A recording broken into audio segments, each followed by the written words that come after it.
میرے نبی پاک صلی اللہ تعالی علیہ وسلم نے فرمایا، یہ حدیث مسلم شریف میں موجود ہے، فرمایا جنت میں وہ لوگ داخل کیے جائیں گے جن کے دل چڑیوں کی طرح نرم ہیں۔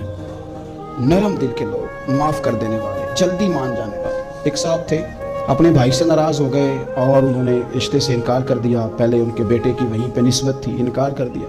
تو کئی لوگوں نے ان سے کہا، میں نے بھی کہا، تو وہ کہنے لگے پیر صاحب عزت بڑی کرتا ہوں آپ کی، لیکن میں مرد ہوں، ایک دفعہ نہ کر دوں تو پھر ہاں نہیں کیا کرتا۔ تو میں نے اس صاحب سے کہا، میں نے کہا یوں نہ کر، اگر صبح قیامت تیرے بارے میں کوئی سخت فیصلہ آ جائے اور رب کو منانا ہو کسی مقام پر تو کیا کہے گا؟ بہانے بنا بنا کے ہم سخت ہو گئے، دل اتنے سخت پتھر کر لیں، میں فلاں ہوتا ہوں جی، میں نہیں دوبارہ کسی کی سنتا۔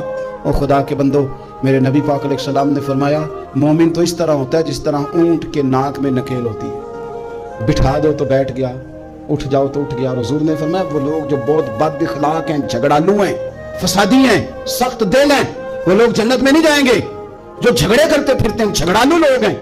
عزیز دوستو، اپنی زندگی کے اندر طبیعت میں نرمی، اگر طبیعت نرم ہو گئی نا جی، مزاج میں نرمی آ گئی، تو پھر آپ محسوس کریں گے کہ آپ معاف کرتے بھی جلدی ہیں اور معافی دیتے بھی جلدی ہیں۔ پھر آپ کے تعلقات بچیں گے، آپ کی نسبتیں بچیں گی، آپ کے بہت سارے رشتوں میں قربت آئے گی، ٹوٹیں گے نہیں۔ ایک تو دل نرم کریں، کسی شخص کے بارے میں دل میں کوئی بات ہے تو اسے معاف کریں اور معافی دیں۔ کچھ لوگ دل کو ٹھیک ٹھاک ہوتے ہیں، کوئی ناراضگی نہیں ہوتی، لیکن آپ نے بچی کی شادی کا کارڈ دیا نہیں تو گھر ناراض ہو جاتے ہیں، اور پھر آپ سمجھا رہے ہیں، قائل کر رہے ہیں، وہ تیار ہی نہیں ہے قائل ہونے کو۔ سنو، اور اس حدیث کو یاد رکھنا، نبی پاک صلی اللہ تعالی علیہ وسلم نے فرمایا، جس کے پاس اس کا بھائی عذر لایا، بھائی معافی مانگنے آیا اور پھر اس نے معاف نہ کیا، اللہ کے حبیب فرماتے میرے حوض کوثر پہ نہ آئے۔ تو سخت ہو کے بیٹھ گیا، تو کہتا ہے میرے سے پہلے سنے، میں آپ کو بتاؤں اس نے میرے ساتھ کیا کیا، اور ٹھہر جا۔ اگر حساب کتاب کے بعد معافی والا اصول رکھ لیا جائے کہ پہلے حساب کتاب ہوگا، غلطیوں کا مداوع ہوگا، پھر معافی ہوگی، تو یہی حساب اگر رب کریم بندوں کے ساتھ کرے تو پھر میں اور آپ کدھر جائیں گے؟